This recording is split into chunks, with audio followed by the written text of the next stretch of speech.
Travelers could face long wait times this summer as airport security is increased in the wake of the attacks in Brussels. Only a few flights are operating out of Brussels this week, but there is a ton of armed security. Today, the head of the TSA, Peter Neffenger, testified on Capitol Hill about his agency's plans to keep America's airports safe.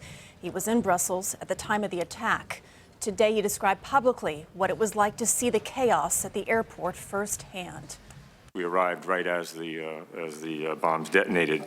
And I will tell you, being there on that day, seeing the devastation, seeing the chaos of the airport environment and the evil behind it was a stark reminder of the importance of the work that we do at TSA every day to protect travelers. Justice and Homeland Security correspondent Jeff Pegues is with us now from Washington. So, Jeff, what are we going to see as a result of these hearings today?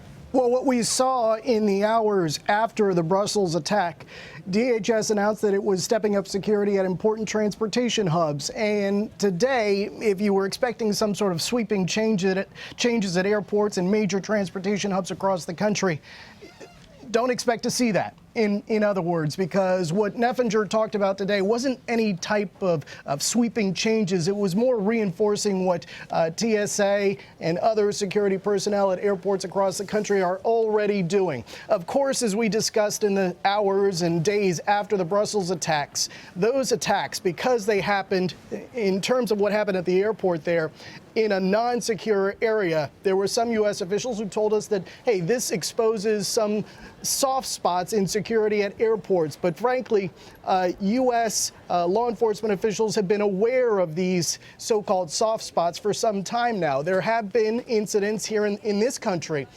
in non-secure areas at airports. So the security challenges that law enforcement is facing in the wake of the Brussels attacks in terms of protecting major transportation hubs really is not something new. It's something that they've been trying to address over the last several years.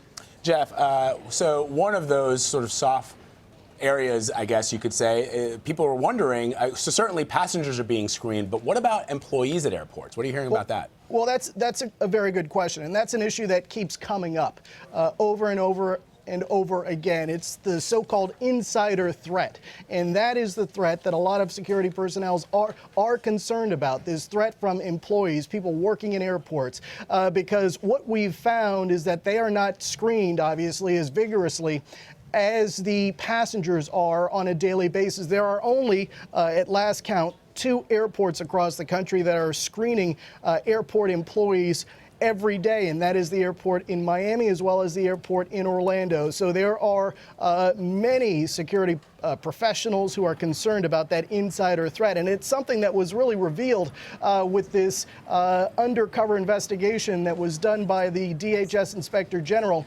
last summer, and it leaked out, and it was quite embarrassing for DHS officials because it revealed that in 95% of the tests that they did, contraband was able to slip through the security apparatus in place at airports across the country. So this idea of the insider threat is something that a lot of people across the country in terms of security professionals are concerned about, and really members of Congress as well. They've been talking about it too. About that undercover investigation, though, Jeff, was there any talk about what they're going to do about those lapses, how they're going to improve the system? Well, sure. When that was made public, as I said, it was embarrassing for DHS. DHS Secretary Jay Johnson announced all sorts of reforms that they've been putting in place over the last 6 to 8 months or so, and that includes retraining many of the personnel manning these security checkpoints at airports. However, still this issue of the insider threat remains. There are a lot of people still concerned about that because there isn't this screening of airport employees every single day. Jeff Pegues, thank you.